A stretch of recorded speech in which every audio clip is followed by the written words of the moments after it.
Hello friends, આજે આપણે બનાવીશું દાલ પાલક, જે ખાવામાં બહુ ટેસ્ટી એવી લાગે છે। તમે દાલ પાલક પરાઠા, પૂરી કે રોટલી સાથે કે ભાત સાથે ખાઈ શકો છો। તો ચાલો બનાવીએ। પાલકની દાળ બનાવવા માટે મેં અહીંયા 1 કપ મિક્સ દાળ લીધી છે। મેં દાળને 2 થી 3 પાણીમાં ધોઈ લીધી છે। હવે પ્રેશર કુકરમાં દાળ ઉમેરીશું અને 2 કપ પાણી ઉમેરી અડધી ટીસ્પૂન હળદર અને અડધી ટીસ્પૂન મીઠું ઉમેરીશું। 3 સીટી આવે ત્યાં સુધી દાળને કૂક થવા દઈશું।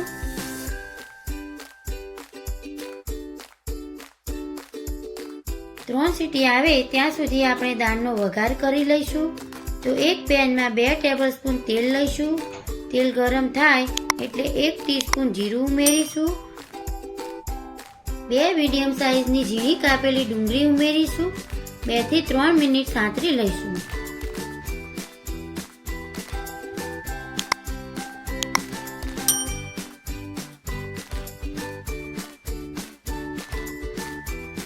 એક ટીસ્પૂન આદુ લસણ મરચાંની પેસ્ટ ઉમેરીશું। 2 મિનિટ થવા દઈશું। 2 મિનિટ સંતળાઈ જાય એટલે 1 કપ જેટલા ચોપ કરેલા ટામેટા ઉમેરીશું। 1 ટીસ્પૂન જેટલું મીઠું ઉમેરીશું, જેથી ટામેટા આપણા સોફ્ટ થઈ જાય। તો તમે જોઈ શકો છો ટામેટા સોફ્ટ થઈ ગયા છે। હવે આપણે મસાલા કરી લઈશું। અડધી ટીસ્પૂન હળદર પાવડર, 1 ટીસ્પૂન કાશ્મીરી લાલ મરચું પાવડર, 1 ટીસ્પૂન ધાણા જીરું પાવડર, 1 ટીસ્પૂન ગરમ મસાલો। હવે સારી રીતે મિક્સ કરી લઈશું।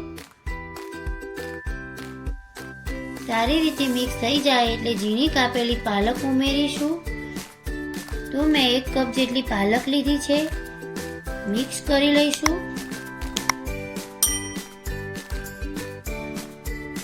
હવે ઢાંકણ ઢાંકીને પાલકને 2 થી 3 મિનિટ થવા દઈશું। 2 થી 3 મિનિટ થઈ જાય એટલે આપણે બાફેલી દાળ ઉમેરીશું।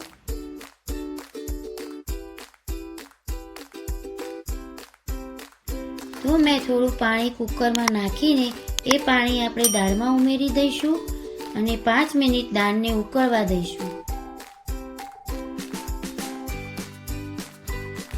મારે થોડું મીઠું ઓછું પડ્યું હતું તો મેં થોડું ઉમેર્યું। હવે મિક્સ કરી લઈશું।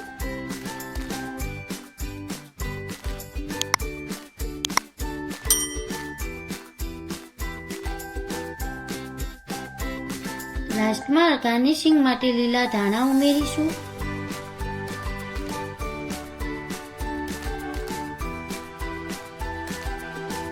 આ દાળને વધારે સ્વાદિષ્ટ બનાવવા માટે આપણે વઘારિયામાં 1 ટીસ્પૂન ઘી ઉમેરીશું અને 3 કળી લસણને ઝીણું સુધારી વઘારમાં એડ કરીશું અને ગેસની ફ્લેમ બંધ કરી અડધી ટીસ્પૂન કાશ્મીરી લાલ મરચું પાવડર ઉમેરી દાળમાં વઘારને ઉમેરીશું। દાળને મિક્સ કરીશું।